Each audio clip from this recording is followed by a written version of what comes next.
extended mix. I was halfway home, I was half insane. And every shop window I looked in just looked the same. I said, So, oh yeah, my cards. Right, so I could make it as a professional dancer anyway. That's good. So I don't feel like ranting now anymore. That's terrible.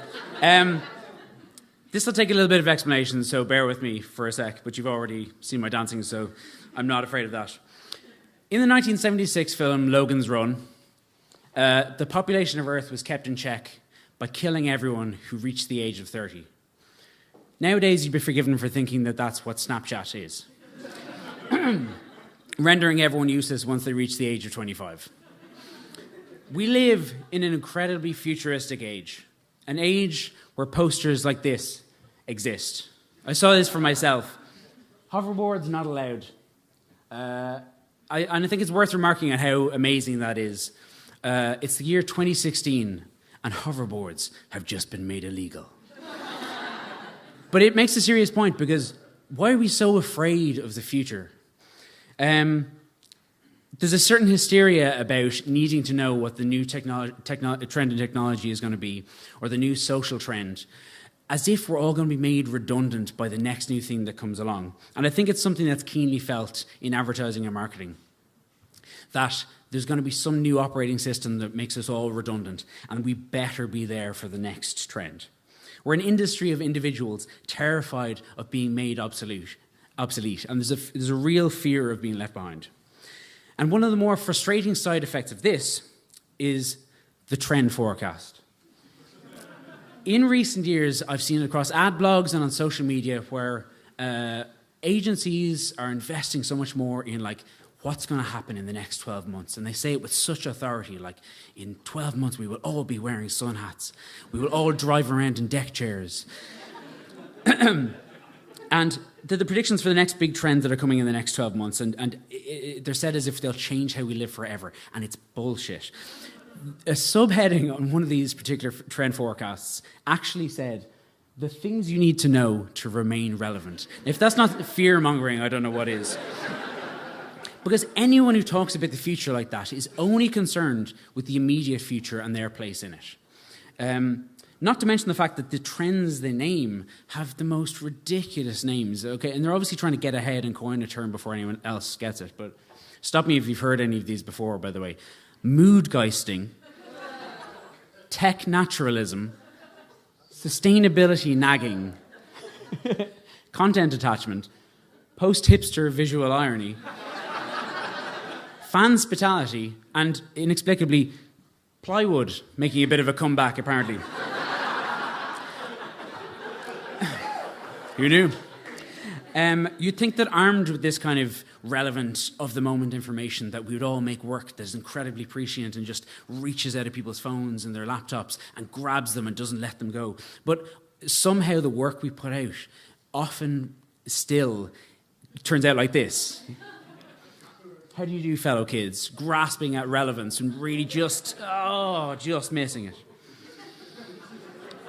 And it's because we've neglected to focus on real people and actual, what we actually think ourselves. We think that everyone else is in. I mean, the names of some of those things are like sex positions you've never heard of before. And give you much the same feeling in that you feel like everyone else knows something you don't, and they're all having way more fun. Okay? Instead of chasing these trends and being concerned with only the newest of the new, we need to find another way of living and working. Let's go through a few more of those because I think they were successful. You've all heard of fear of missing out, FOMO. Well, how about JOMO, joy of missing out? Fear of living offline. Submarine parenting. Gluten-free art. Vicarious robotics. And my favourite, early onset nostalgia. This refers to the period of time closing in between experiencing something and then pining for it. Which fair enough, it could be a real thing, I don't know, but the explainer that comes with it actually says, our social media habits will make us even pre-nostalgic for future events. Enough. Enough is enough. We are a people confused, okay? We've drank the Kool-Aid and we're in danger of never coming back if we don't sort out our shit. So, obviously there must be enough data on these things to corroborate them and say, oh yeah, well, something could happen there. But they don't read to me like something that is prescient and has their an agency that has their finger on the pulse. It reads like a diary of modern nonsense. It reads like things that just make you like facepalm. It's an attempt to stay ahead of a curve that may or may not exist, coining phrases for things that may or may not be a thing yet and may never actually become a thing. And the only reason I think anyone would try to predict the future to levels like this is if they were really afraid that they don't have a place in the future. So what's the alternative? Well, I think we should focus on what hasn't changed. So instead of chasing the new thing all the time like everyone else, why don't we focus instead on what hasn't changed and try to find a source of relevance that is a little bit more stable and has its roots in what's gone before rather than what might come next. I'll give you an example.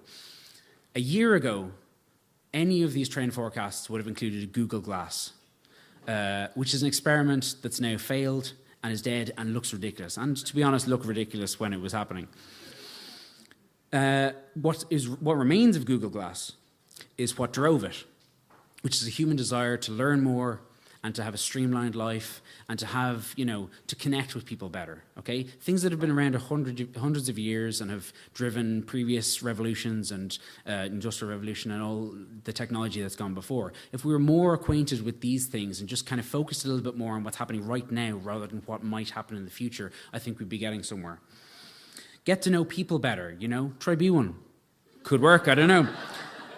Study how to create drama. Study how to tell a story. Study how to make things that are important. Because the thing is, the people who write trend forecasts like this would all have you believe that theirs is the only way. But to be honest, there's a tool that creates relevance that's been around for hundreds of years, thousands of years. And it's called creativity. And it's been in beta testing since the dawn of time. It's been fine-tuned by some of the greatest minds ever.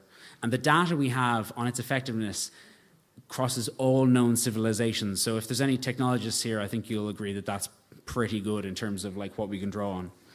So the next time you're mood-geisting down Grafton Street or just popping out to the shops to get the kids a little bit of plywood to eat,